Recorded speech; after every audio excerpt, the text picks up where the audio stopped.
नमस्कार दोस्तों, आज 25 अक्टूबर 2025 है और आज का जो करंट अफेयर एमसीक्यू डिस्कशन उसमें मैं आप सभी का स्वागत करता हूं। सबसे पहले बहुत बहुत धन्यवाद आप सभी को कि आप लोग लगातार वीडियोस को शेयर कर रहे हैं और एक ही दिन में पहली बार जो कल का वीडियो है 24 आवर विद इन 24 आवर 600 के आसपास उसमें व्यू गए और उसके लिए आप सभी को बहुत बहुत थैंक यू। और पीडीएफ में आज अगर आप देखें टेलीग्राम चैनल में जाकर डाउनलोड कर सकते हैं। यहाँ पे आपको वेल डिटेल ब्रीफ में एकदम कंक्रीट में आपको एक्सप्लेनेशन मिलेगा। आज से एक ही पीडीएफ मिलेगा हिंदी इंग्लिश में, अगर इस तरह से बनाया गया है कि आप लोग आसानी से समझ में आ जाए और ज़्यादा पीडीएफ का समस्या भी होती है बहुत सारी पीडीएफ बनाने में, तो ये पीडीएफ आपको मिलेगा टेलीग्राम चैनल पे। आइए शुरू करते हैं आज के जो 10 एमसीक्यूज हैं। 10 बहुत इंपॉर्टेंट टॉपिक है जिसमें चाहे अगर आप देखें पहला जो एमसीक्यू हो 12वां पारा जो वाइल्ड लाइफ सेंचुरीज को लेके हो, चाहे आसियान को लेके हो, चाहे अगर आप देखें जो सरंडा जो वन है झारखंड में उसको लेके जो सरकार की नई योजना है फॉरेस्ट राइट एक्ट को लेके हो, ह्यूमन जो 5 है जापान और दक्षिण कोरिया, बेसिकली दक्षिण कोरिया का है, तो उसको लेके जो एमसीक्यूज हैं, तो बहुत सारे इंपॉर्टेंट एमसीक्यूज आज बने हैं। अंकटाड के बारे में जानेंगे, आसियान के बारे में जानेंगे। तो आइए शुरू करते हैं, बात करते हैं पहले एमसीक्यू की। पहला एमसीक्यू यहाँ पे किसके बारे में बात कर रहा है? कंसिडर द फॉलोइंग स्टेटमेंट्स 12वां पारा वाइल्ड लाइफ सेंचुरी के बारे में। यहाँ पे चर्चा में क्यों आ गया? क्योंकि अगर आप देखो रिसेंट में क्या हुआ कि जो ब्लैक बक का नाम आपने सुना होगा, ब्लैक बक काला हिरन, जिसको लेकर सलमान खान केस चल रहा था, ठीक है। ये ब्लैक बक है, इसको 50 साल बाद क्या किया जा रहा है? इसको री इंट्रोड्यूस किया जा रहा है। री इंट्रोड्यूस यहाँ पे किया जा रहा है कहाँ पे? जो एक छत्तीसगढ़ की सेंचुरी है वहाँ पे, उसको लेके एमसीक्यू है। पहला एमसीक्यू कहना चाह रहा है कि Barnawapara wildlife sanctuary located Chhattisgarh Dhamtari जिला, धमतरी जिले में ये लोकेटेड है। तो अब यहाँ पे आपको मार्क करना सबसे पहले क्या कि धमतरी, हो सकता है गलत हो सही हो। Black buck recently introduced here after being locally extinct nearly 500 year, तो 50 साल पहले से एक्सटिंक्ट हो गया, तो इसको अभी इंट्रोड्यूस किया जा रहा है। तो आसान स्टेटमेंट लग रहा है, जनरल स्टेटमेंट, तो शायद सही होगा। तीसरा, river Jong from the western boundary of the sanctuary, जो जोंग नदी है वो इस अभ्यारण्य की वेस्टर्न बाउंड्री बनाती है। अब ये स्टेटमेंट आपको यहाँ पे बताना है करेक्ट है या इनकरेक्ट है। इन तीनों स्टेटमेंट कौन से करेक्ट है कौन से इनकरेक्ट है? तो अगर हम देखें तो पहला एमसीक्यू जो है, पहला ऑप्शन यहाँ पे इनकरेक्ट है, क्योंकि ये जो जिला है ना ये रायपुर जिला लगता है और एक और कोई जिला है महासमुंद करके, तो महासमुंद जिला और रायपुर जिले के आसपास लगता है, तो धमतरी जिला यहाँ पे गलत हो जाएगा। तो यहाँ पे आप रायपुर मान के चलेंगे, महासमुंद मान के चलेंगे, तो पहला जो स्टेटमेंट है यहाँ पे इनकरेक्ट हो जाएगा। तो ये हट जाएगा और ये भी हट जाएगा। अब इन दोनों में से कौन से हो सकते हैं? दो तो यहाँ पे क्लियर बात है, कॉमन है, आसान स्टेटमेंट है। तीसरे स्टेटमेंट को देखेंगे, जोंग रिवर वेस्टर्न बाउंड्री बनाती है। अब इसको अगर आपको पता है तभी आप यहाँ पे करेक्ट कर सकते हैं, लेकिन ये एकदम गलत है। जो बलमदेही रिवर है, बलमदेही रिवर इसकी वेस्टर्न बाउंड्री बनाती है, पश्चिमी सीमा बनाती है, ठीक है ना। और जो नॉर्थ ईस्ट सीमा है, जो नॉर्थ ईस्ट में अगर आप देखोगे, आई थिंक नॉर्थ ईस्ट ही होगा, तो नॉर्थ ईस्ट में जोंग रिवर बहती है, जोंग रिवर बहती है, ठीक। तो जोंग रिवर महानदी की आई थिंक ट्रिब्यूटरी है, ठीक है, महानदी की सहायक नदी है जोंग नदी, वो यहाँ पे बनाती है। अब इस वाइल्ड लाइफ सेंचुरी में नीलगाय, जंगली सुअर, बाइसन, इंडियन बाइसन, अजगर, आम सारे जीव जंतु यहाँ पे पाए जाते हैं, लगभग 150 के टाइप के। और यहाँ पे ड्राई डिसिडुअस फॉरेस्ट पाए जाते हैं। किस टाइप के फॉरेस्ट पाए जाते हैं? शुष्क पर्णपाती वन, शुष्क पर्णपाती वन यहाँ पे पाए जाएंगे, डिसिडुअस फॉरेस्ट पाए जाएंगे। तो ये भी इंपॉर्टेंट आपके लिए है। तो ये सारे फैक्ट आपको यहाँ पे याद रखना है। अब हम थोड़ा सा और बात कर लें, जैसे इसको स्टैब्लिश कब किया गया था? तो 1976 में इसको स्टैब्लिश किया गया था। हो सकता है इस पर क्वेश्चन ना बने, लेकिन जो छत्तीसगढ़ में सेंचुरीज हैं उनके बारे में आपको थोड़ा बहुत पता होना चाहिए, कौन कौन से सेंचुरीज, जैसे कौन से नेशनल पार्क है। तो मैं आपको जस्ट नाम बता देता हूँ। यहाँ पे एक ब्रीफ में लिखता जाता हूँ, आप भी लिखते जाइएगा। जैसे इंद्रावती के बारे में आपने सुना होगा, तो इंद्रावती जो नेशनल पार्क है वो कहाँ पे आपको मिलेगा? छत्तीसगढ़ में देखने को मिलेगा। छत्तीसगढ़ में एक जिला आपको मिलेगा बीजापुर, तो बीजापुर में आपको कौन सा national park? Indravati national park जानने को मिलेगा, जहाँ पे जो इंडियन बाइसन है या वाइल्ड वाटर बफेलो है वो बहुत पॉपुलर है। एक तो ये इंपॉर्टेंट, और प्रोजेक्ट टाइगर में भी ये माना जाता है। इसके अलावा अगर आप देखें तो कांगेर करके यहाँ पे आपको नेशनल पार्क मिलेगा, यहाँ पे छत्तीसगढ़ में ही आपको नेशनल पार्क मिलेगा। ये बस्तर जिले में पड़ता है और बहुत इंपॉर्टेंट, क्योंकि वाटरफॉल वगैरह बहुत से यहाँ पे पाए जाते हैं, तो ये इंपॉर्टेंट है। दूसरा, अगर आपने छत्तीसगढ़ का मैप देख रखा हो तो ये मध्य प्रदेश का मैप है, ये छत्तीसगढ़ का मैप है। तो जब दोनों अलग हुए तो यहाँ पे एक नेशनल पार्क पड़ता था, उसे कहा जाता है गुरु घासीदास, गुरु घासीदास। तो गुरु घासीदास जो नेशनल पार्क है यहाँ पे छत्तीसगढ़ वाले रीजन में, मध्य प्रदेश से जो जुड़ा है उसे संजय डुबरी कहा जाता है। तो गुरु घासीदास नेशनल पार्क भी यहाँ पे पड़ता है। इसके अलावा अचानक मार्ग भी सीमा में पड़ता है। तो ये कुछ नेशनल पार्क थे जो इंपॉर्टेंट है। महानदी है, नर्मदा रिवर, इंद्रावती रिवर का भी संबंध यहाँ से आपको देखने को मिलेगा। तो कुछ इंपॉर्टेंट फैक्ट हमने छत्तीसगढ़ की जो वाइल्ड लाइफ सेंचुरी है उसके बारे में देख लिया। सही आंसर आपको क्या मिला? बी। आगे बढ़ेंगे यहाँ पे क्वेश्चन नंबर 2 यहाँ पे देख, कंसीडर द फॉलोइंग स्टेटमेंट्स। यहाँ पे किसके बारे में? सरंदा फॉरेस्ट के बारे में है। अब ये क्या है सरंदा फॉरेस्ट, क्या मामला है? तो देखिए, एक तरह का फॉरेस्ट एरिया है सरंदा फॉरेस्ट। यहाँ पे चर्चा में क्यों था कि सुप्रीम कोर्ट ने अभी झारखंड सरकार को आदेश दे दिया। तो सबसे पहले ये आप क्लियर कर लो कि है कहाँ पे? झारखंड में, ठीक। तो ये भी पूछा जा सकता है वन डे एग्जाम में। झारखंड सरकार को आदेश दिया कि 6 सप्ताह के भीतर आपको वाइल्ड लाइफ प्रोटेक्शन एरिया घोषित करना होगा। अब सरकार यहाँ पे डिले कर रही है। सरकार को जनता का विरोध देखने को मिल रहा है, क्योंकि वाइल्ड लाइफ प्रोटेक्शन जैसे होगा तो बहुत सारे कानून लागू हो जाएंगे, तो वहाँ पे जो आदिवासी हैं उनके राइट्स कहीं ना कहीं नेगेटिवली इंपैक्ट होंगे। इस वजह से यहाँ पे विरोध भी देखने को मिल रहा है। स्टेटमेंट यहाँ पे हमें क्या जोग्राफिकल बन रहा है, स्टेटमेंट क्या है, सरंडा फॉरेस्ट लोकली लोकेटेड, कहाँ पे लोकेटेड है सरंडा फॉरेस्ट, ये लोकेटेड है कहाँ पे, झारखंड में लोकेटेड है, पहला स्टेटमेंट यहाँ पे कहना चाह रहा है, ठीक। And known as the high quality of sal forest, तो साल वन पाए जाते हैं यहाँ पे हाई क्वालिटी के। दूसरा स्टेटमेंट क्या यहाँ पे कह रहा है, the supreme court is considering whether the Saranda should be declare the wild life sanctuary, supreme court यहाँ पे वाइल्ड लाइफ सेंचुरी डिक्लेयर करने के लिए किया जाना चाहिए नहीं, ये यहाँ पे ऐसा यहाँ पे देख रहा है। तीसरा, Saranda contribute over 70% of India total manganese production, तो जो सरंडा एरिया है यहाँ पे, अगर आपको पता है छत्तीसगढ़ झारखंड वाला एरिया, तो 70% मैग्नीज प्रोडक्शन के लिए जाना जाता है। अब ये तीनों में कौन कौन से स्टेटमेंट सही आपको यहाँ पे बताना है, कौन से गलत हैं। तो जो तीसरा स्टेटमेंट है भाइयों, वो यहाँ पे दोस्तों ये तीसरा स्टेटमेंट यहाँ पे गलत है, क्योंकि ये मैग्नीज के लिए नहीं जाना जाता है, ये आयरन ओर के लिए जाना जाता है। किसके लिए जाना जाता है, आयरन ओर के लिए जाना जाता है। तीसरा ऑप्शन यहाँ पे एलिमिनेट कर दो, सही आंसर क्या आ जाएगा, 1 यहाँ पे सही आंसर आ जाएगा। अब तो ये तो बात हो गई, ठीक, कहाँ पे ये भी आपने जान लिया। यहाँ पे एक इंपॉर्टेंट ट्राइब पाई जाती है, हो ट्राइब, हो जनजाति पाई जाती है। आपने हो विद्रोह के बारे में भी सुना होगा कि यूपीएससी में अगर आपने देखा होगा हो विद्रोह कई बार पूछा गया है। अब ये तो बात हमने यहाँ पर सारी देख ली। इसके अलावा कुछ और इंपॉर्टेंट चीज़ें, जैसे आई थिंक मैंने सारी बातें यहाँ पे बता दी है। इसका एरिया अगर 800 किलोमीटर के आसपास, स्क्वायर किलोमीटर के आसपास पड़ता है। यहाँ एशिया का सबसे बड़ा शोरा रोबस्ट वन क्षेत्र माना जाता है। साल जो है शोरा, जो ये आपको यहाँ पे देखने को मिलेगा, ठीक है। साल के अलावा यहाँ पे महुआ, आपको बांस, ये सारे जो एरिया, ये सारे पेड़ पौधे आपको भी यहाँ देखने को मिलेंगे, ठीक है। तो ये हमने देख लिया। यहाँ पे कौन सही हो जाएगा, 1 और 2 यहाँ पे सही हो जाएगा। क्वेश्चन नंबर तीसरे की तरफ बढ़ेंगे, ठीक है। क्वेश्चन नंबर तीसरा यहाँ पे कह रहा है, विच of the following statement is correct. अब क्या स्टेटमेंट यहाँ पे करेक्ट है, किसके बारे में, national means cum merit scholarship scheme, राष्ट्रीय साधन सह योग्यता छात्रवृत्ति योजना, सरकार एक योजना लेके आई है, उसके बारे में पहले स्टेटमेंट देखते हैं, उसके बाद में आपको सारी इन्फॉर्मेशन यहाँ पे इस योजना के बारे में दे दूंगा। एनएमएमएस सेंट्रली स्पॉन्सर्ड, दो तरह की स्कीम होती है, सेंट्रल सेक्टर स्कीम होती है, सेंट्रल सेक्टर स्कीम होती है जिसमें पूरा का पूरा पैसा यूनियन गवर्नमेंट डालती है, ठीक है ना। दूसरी होती है सेंटर स्पॉन्सर स्कीम, जिसमें केंद्र और राज्य क्या करते हैं, मिलकर पैसा डालते हैं। जैसे स्पेशल स्टेट है तो 9:10 का रहेगा, ठीक है ना। इसके अलावा 60-40 का रेशियो यहाँ पे आपको देखने को मिलेगा। जो सामान्य राज्य होते हैं, जैसे अगर जो सामान्य राज्य हैं जिनका ठीक ठाक विकास चल रहा है, तो सामान्य राज्य की जो कैटेगरी होती है वो मैंने कई बार आपको बताई है, 60-40। तो कहने का मतलब क्या, स्पॉन्सर स्कीम में केंद्र व राज्य मिलकर पैसा डालते हैं। अब यहाँ पे ये स्कीम सेंट्रल स्पॉन्सर्ड है। Prevent drop out of class 8वीं क्लास के बाद जो ड्रॉप आउट होता है, बच्चे नहीं नाम कटवा लेते हैं स्कूल से अपना, उसको रोकने के लिए यहाँ पे सरकार ने शुरू किया है। दूसरा statement, student of Kendriya Vidyalaya are eligible under the scheme, Kendriya Vidyalaya के जो छात्र हैं इसमें एलिजिबल है, वो इसमें अप्लाई कर सकते हैं। तीसरा स्टेटमेंट यहाँ पे कह रहा है कि the scholarship amount provision 12,000 per annum, 12,000 पर वार्षिक रूप से यहाँ पे स्कॉलरशिप दी जाएगी यहाँ पे छात्रों को। इन तीनों में से कौन सी स्टेटमेंट सही है, कौन सा गलत है, आपको यहाँ पे बताना है। अब देखिए सरकार क्या चाहती है कि जो एनरोलमेंट है वो छात्रों का बढ़े, ड्रॉप आउट रेशियो कम हो। अब इसलिए सरकार ने क्या किया, जो भी मेधावी छात्र 8वीं तक मेधावी छात्र सरकार को लगते हैं, उनके लिए सरकार ने एक स्कॉलरशिप योजना शुरू की। उसको सरकार ने क्या किया, जो राष्ट्रीय छात्रवृत्ति पोर्टल है, नेशनल स्कॉलरशिप जो पोर्टल है, वहां पे वो रजिस्टर कर सकते हैं। और शिक्षा मंत्रालय क्या करता है, एक तरह के एग्जाम कंडक्ट करवाता है और छात्रों को कोटा मिलता है। जो मेधावी छात्र रहते हैं उनको 1,000 रुपए के आसपास स्कॉलरशिप उनको मिलती है, ठीक। अब अगर आप देखें क्या मापदंड होना चाहिए, तो उसमें इकोनॉमिक व्हीकल सेक्शन को फोकस किया जाता है, ठीक है ना। तो ना तो, और इसमें यह भी बात आपको याद, जो नवोदय विद्यालय हैं, केंद्रीय विद्यालय हैं या आदिवासी जो विद्यालय होते हैं, उन सबको छात्र इसमें एलिजिबल नहीं होंगे, ठीक है। तो ये चीज़ आपको यहाँ पे याद रखनी है।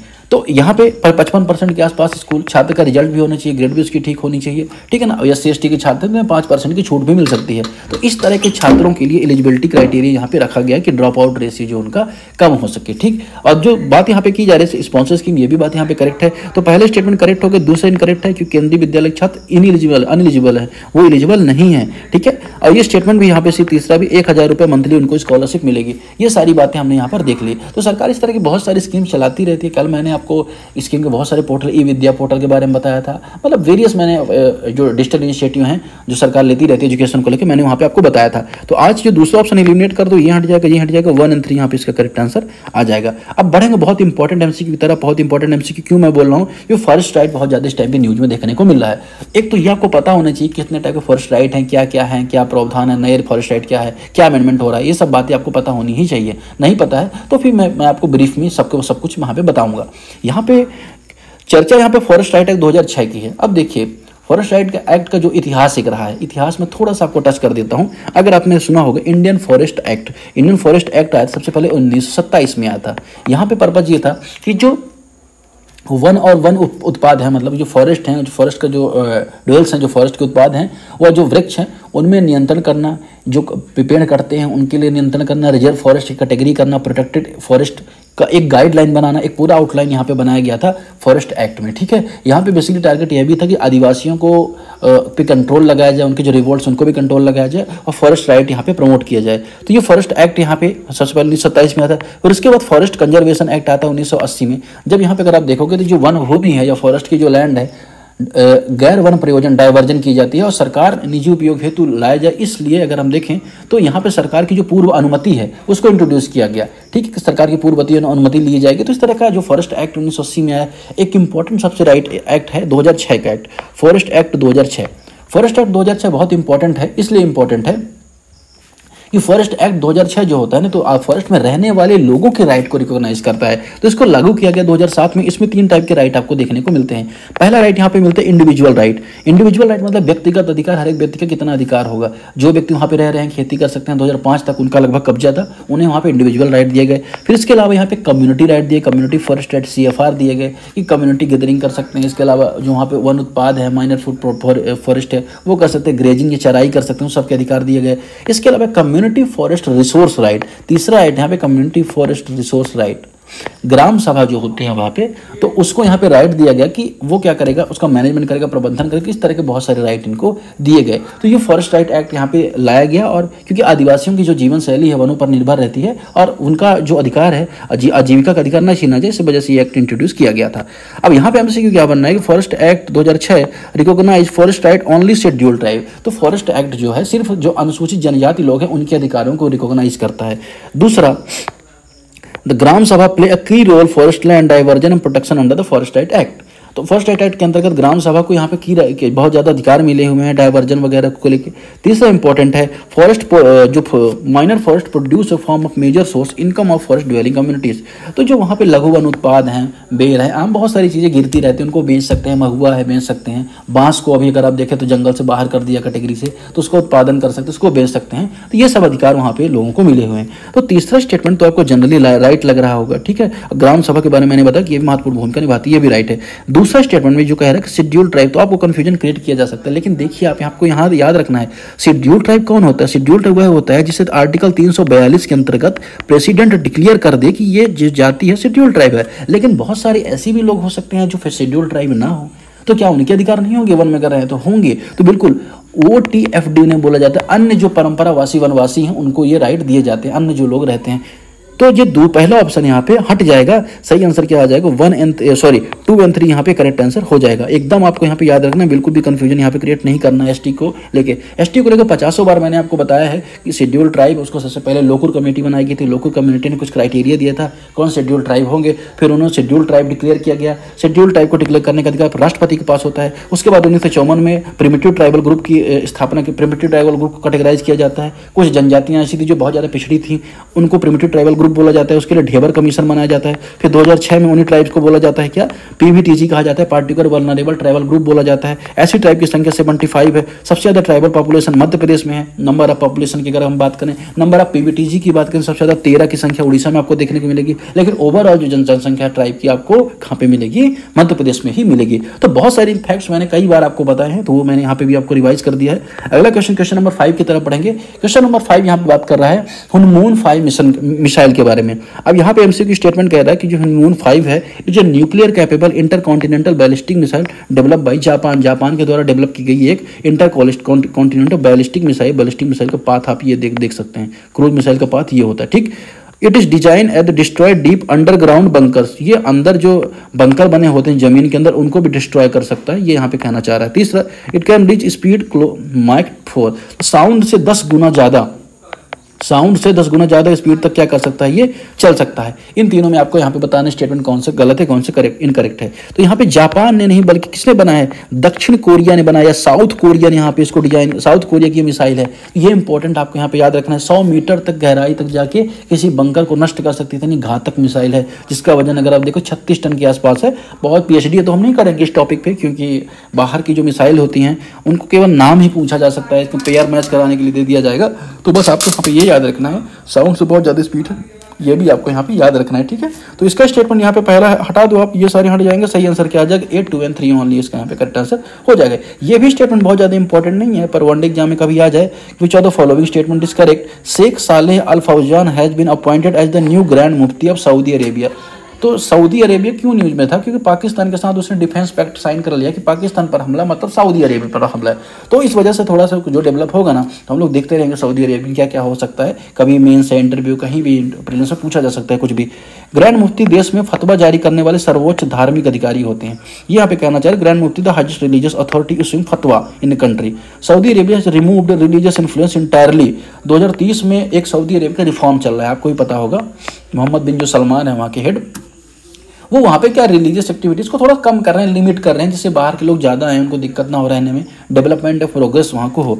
लेकिन इस तरह का नहीं पूरी तरह समाप्त किया जा रहा है धार्मिक प्रभाव, ये बात यहाँ पे गलत है। स्ट्रीम स्टेटमेंट है 1 and 2, यहाँ पे इसका करेक्ट स्टेटमेंट हो जाएगा। सही आंसर क्या हो जाएगा 6 का ए।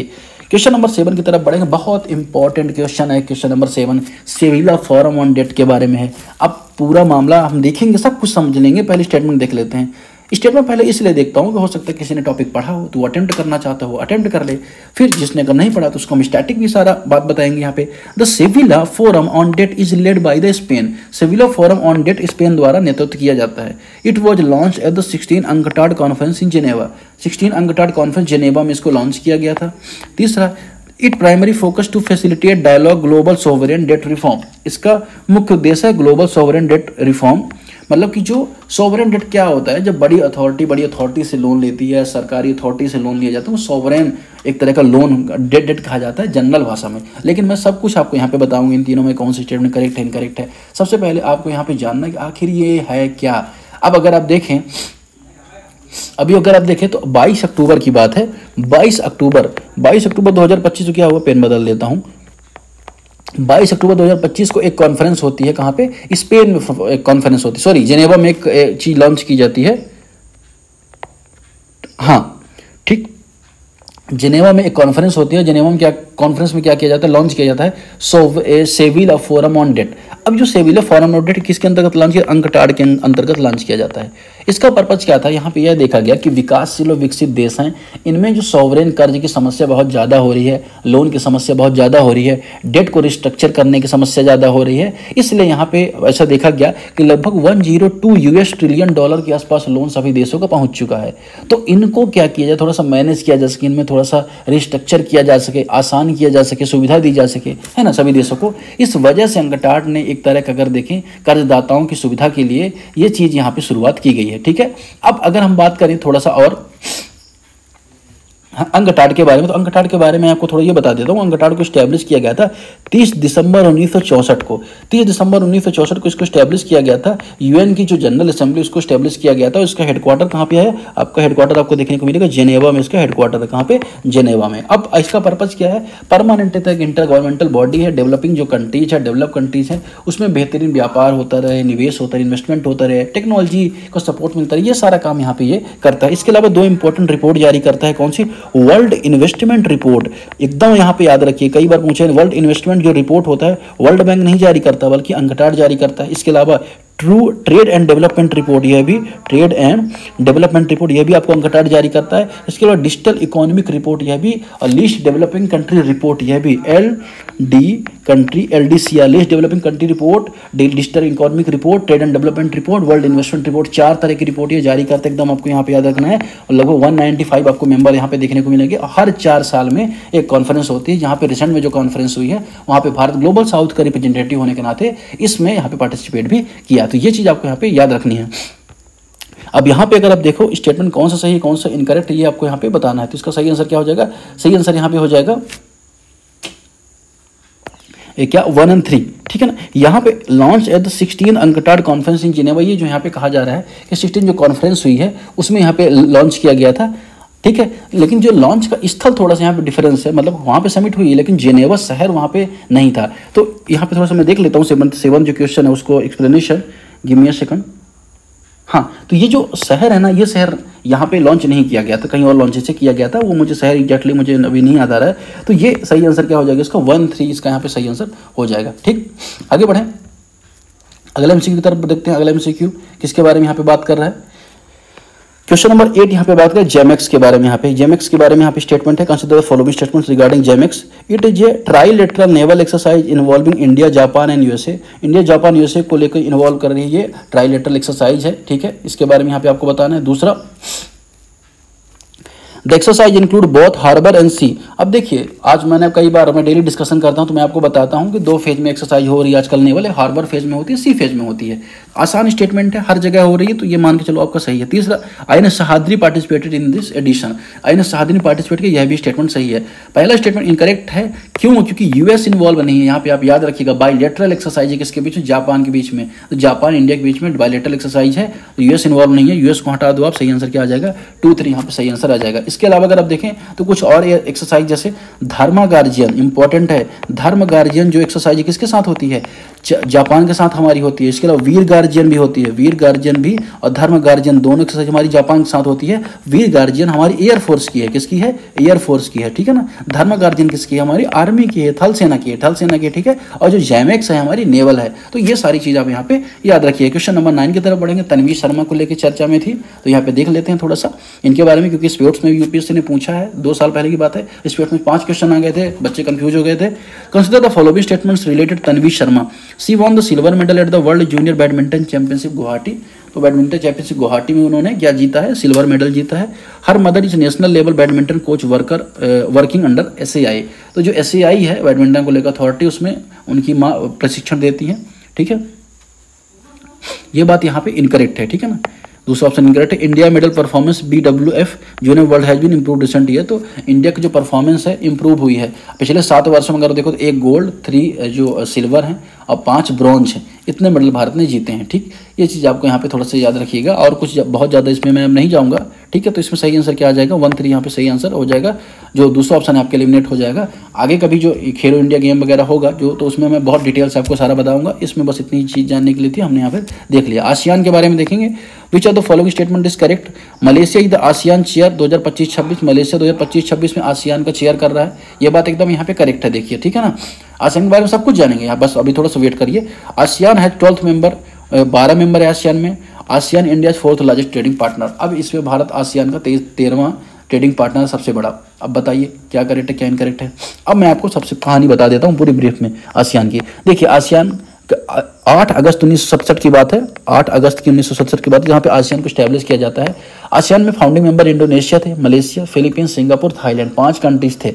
बाद में हेडक्वार्टर्स का कहाँ है? जकार्ता में। तो ये तो इंपॉर्टेंट आपके लिए बहुत हो जाता है। ऑफिशियल लैंग्वेज इसकी इंग्लिश है। 10 कंट्रीज वर्तमान में आपको देखने को मिलेगी। तो एक तो Indonesia, Malaysia, Philippines, Singapore, Thailand है ही, Brunei, Vietnam, Laos, Myanmar, Cambodia, ये सारी कंट्रीज भी सारी हो जाती हैं। भारत के नीचे जो अगर आप देखेंगे आसियान कंट्रीज सारी हैं, जो आपस में इकोनॉमिक ग्रोथ हो, सोशल प्रोग्रेस हो, कल्चरल डेवलपमेंट हो, इसकी दिशा में यहाँ पे काम करती हैं। बार बार समिट होते रहते हैं। सेक्रेटरिएट इसका आपको जकार्ता में देखने को मिलेगा।